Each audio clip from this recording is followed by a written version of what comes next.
everybody. So later I might come and give a little bit of an astrological report, but for now I just kind of wanted to share some stuff.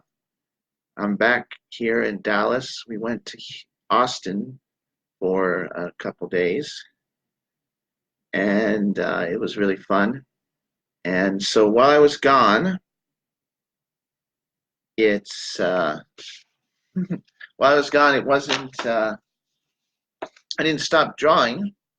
So I just wanted to share. I'll probably come back later and do a report. It's Ardra today, but I have some pictures that I drew. So I just kind of wanted to share. I have 4 pictures.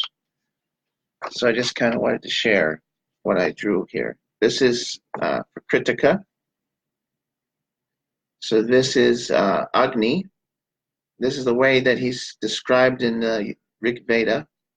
So he has 2 heads, 4 horns, and 3 legs. The 3 legs represent the 3 Vedas, and the 4 horns represent the 4 Vedas.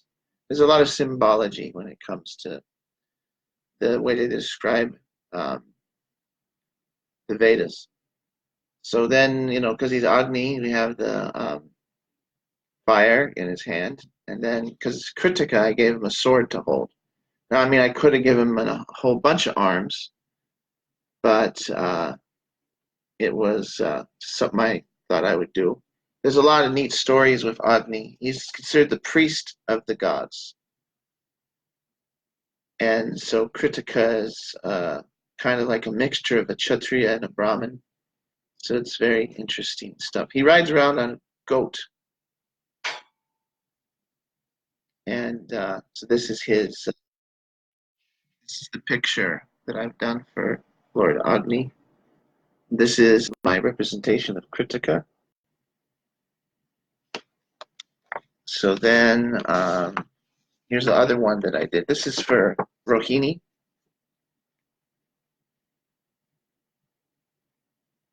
Rohini represents a cart. So this is a cart. This is for the constellation Rohini. So this is a cart, and I put a cow because Lord Krishna was born on Rohini moon. So yeah, Rohini is considered to be the best place for the moon, or well, his favorite place. Rohini was his wife. Well, the moon god was married to all the Nakshatras, but this was his favorite one. And he would spend all his time with her only. But the thing is that all the other ones complained, especially Jeshta. She was jealous, and she's the maximum point of Scorpio. So she was kind of jealous that Rohini got all the attention, and she's also opposite side. So she complained to her father, and Daksha cursed the moon god, and so there's this whole story. So Rohini kind of was the cause of why the moon shrinks and grows. There's a whole story involved with that one. So I kind of put the cart and the bowls. It's kind of like, I got the bowl for Krishna and then the cart for Rohini symbolism. Rohini's very, how do you put it? Rohini is one of those, they like civilization. They like things to be nice. And, that's quite admirable because stability is a rare thing in this world. And a lot of times, having stability is the base and the foundation. A lot of people, they want to be like a hot air balloon and they're like super spiritual. But you got to have roots on the ground, and then you can actually go places and it can last for a long time. So Rohinis are very nurturing and sweet, and Krishna's the same way, really. And they love to be heroic and save people, and Krishna's the same way too. So the thing is that Krishna really does care for everybody, but he kind of wants to be a hero. So if you do need help, you got to kind of appeal to his heroic side, and he will be there. There's no doubt about that. Okay, so Then this is the symbol for Mrigashira. So this was yesterday's. So I have a deer head because Mrigashira literally means deer head. And then this is the moon. And then this is the other symbol. This is a symbol for Mrigashira. So the thing is that there's a story behind this. Now, you may not know this. There's an avatar of Vishnu where he became Lord Indra because there was no qualified soul. It is very rare to become Lord Indra. Now, this is a Puranic story, But so what it says is that, now what most people don't know is that Yagna was the name of the Indra that Lord Vishnu became. So for a period of time, Lord Indra was also Vishnu. He was an avatar.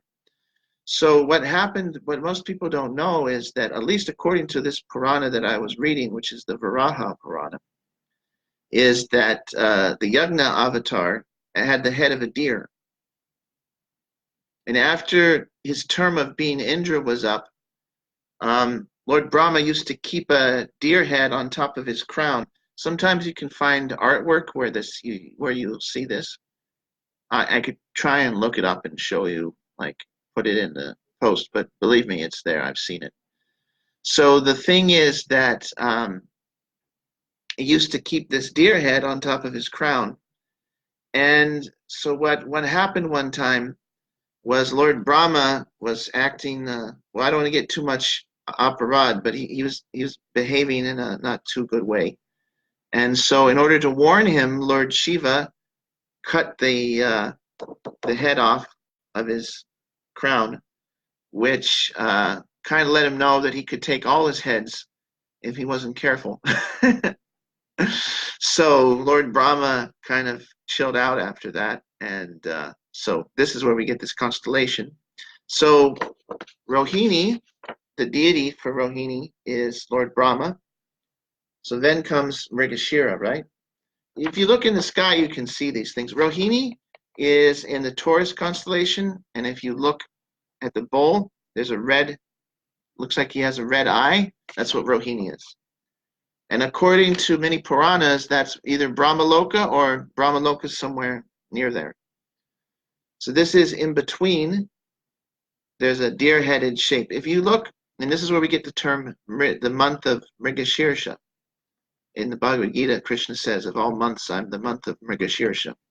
So when the moon is full in the constellation of Mrigashira, it becomes the month of Mrigashirsha. That's why they get the names from.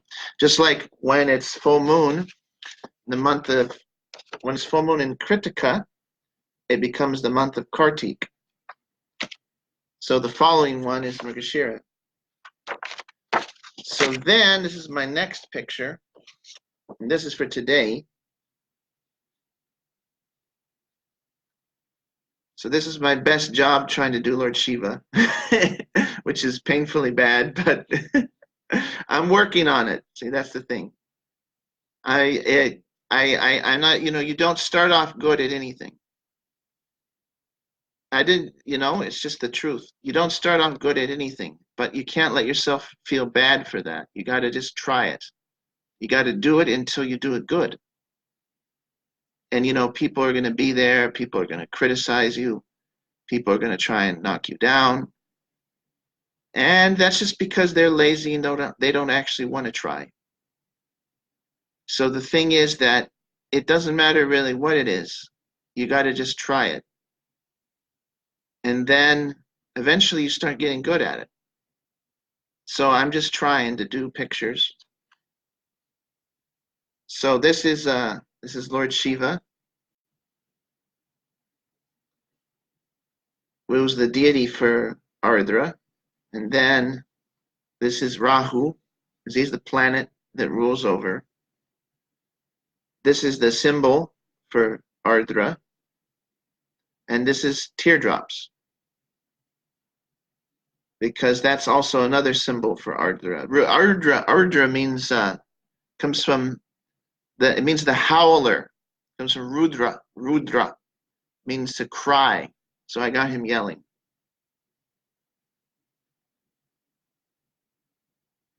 So Rudra is the howler, and he's the planet that the star is called Betelgeuse or Rudra or Ardra or Betelgeuse, and it's considered to be Lord Shiva's planet.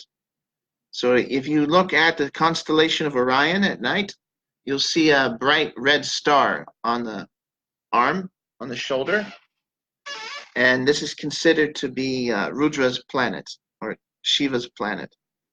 It's called Rudraloka. Now, the ancient Egyptians used to think that that region was the realm of Osiris, and Osiris is also same color as Lord Shiva. So I could go on for 10 days about the parallelisms between all these ancient cultures, but it's pretty interesting stuff. Everybody pretty much more or less had the same ideas until some other people came and decided to kind of think differently, but I guess that happens. So this is the symbol for today. So this is just me sharing some of my artwork and telling a few stories or some stuff about. Later on today, I'll be back and I'll give the astrological forecast, and we can talk about Ardra more. There's a lot of neat stuff with that, but I thought I'd just share some of the stuff that I did. So thank you very much.